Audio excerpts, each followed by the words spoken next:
Hey Bandhub, how you doing? My name's Jason, and I want to share with you what I use to capture my sound and send it to Bandhub to collaborate with other musicians.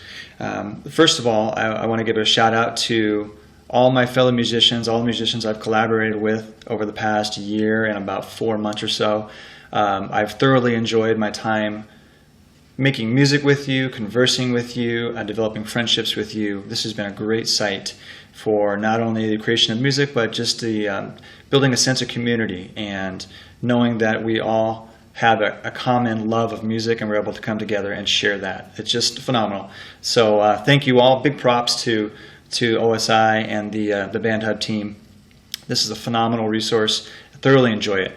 I was turned on to this collab when I received a message from Wanzer, another Bandhub user, mentioning a little bit about my low-tech, or maybe even antiquated would be a good word to use, device that I use to send my sound to Bandhub.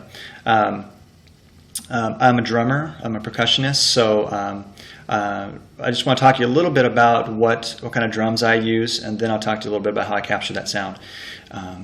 So quickly, let me just give you a little tour here. I am in my studio space. That water heater behind me would indicate that I'm in my garage. And I found that when I had my studio, not really studio, but a den, when I had that set up with all my gear, I wasn't quite able to get the sound that I wanted.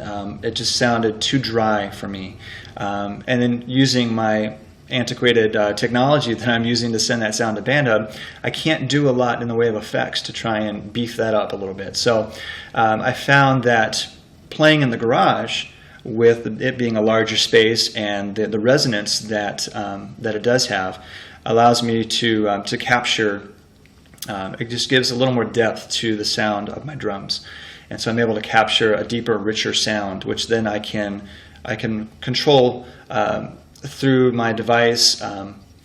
There's limited controls, limited EQ abilities, but nonetheless I'm able to accomplish the goal of achieving a pretty decent sound, which I can then send to Bandhub. So quickly, let me walk you through the space here. So right here is the kit that I'm using. It is a Premier XPK. It's a 5-piece drum kit. Currently, I'm using Evans drum heads. I really enjoy using those. Great drum heads.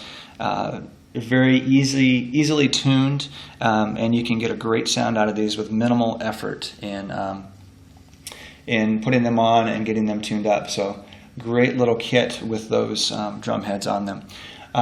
Something else you'll see in the background there are my cymbals. I'm using I'm using Zildjian A custom cymbals. I do have a 14-inch set of hats here, 16-inch crash, 18-inch crash, an 8-inch splash, which I've inverted here to free up some space since I don't have an additional stand for that, but it works out well that way. Got a 20-inch ping ride over here, and then what you can't see behind the camera here is an 18-inch China, which has a really cool sound to it. To mic my drums, I am using, on the snare drum, a Shure SM57. On all 3 of my toms, I'm using Sennheiser E604s. And then for the bass drum, the kick drum, I'm using a Shure Beta 52 to capture that deep, low thud that us drummers like in our mixes. So one other additional mic that I'm using is up here. There it is. It's a knockoff brand, but it's very similar to a Shure SM57. I use that as an overhead mic to capture some of those cymbal sounds. I also use that mic as an auxiliary microphone for a second snare drum that I have that I use sometimes on various collabs. Something else you might notice is what you see right over here. See if I can get a good beat on that. There it is right there.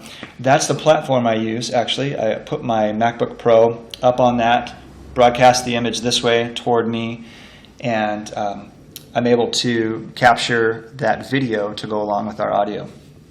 So since we are talking about audio, let's get back to this over here. All right, so here's the beast. Here's my antiquated device, very low tech, but works really well, really well. So this is a Tascam Porta Studio 14 4-track.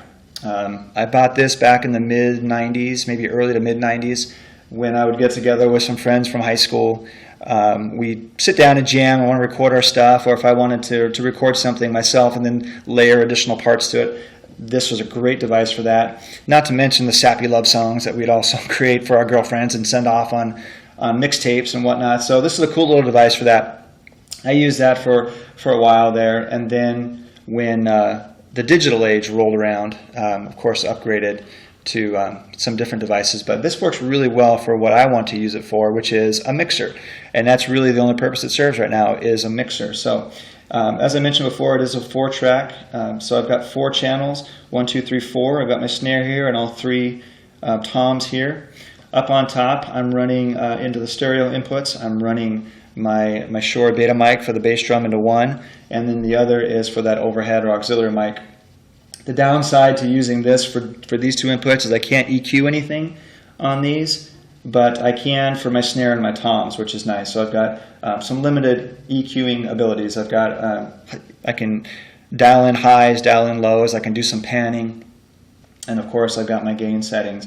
But that's pretty much what I use. So to get my sound from the Tascam to my MacBook,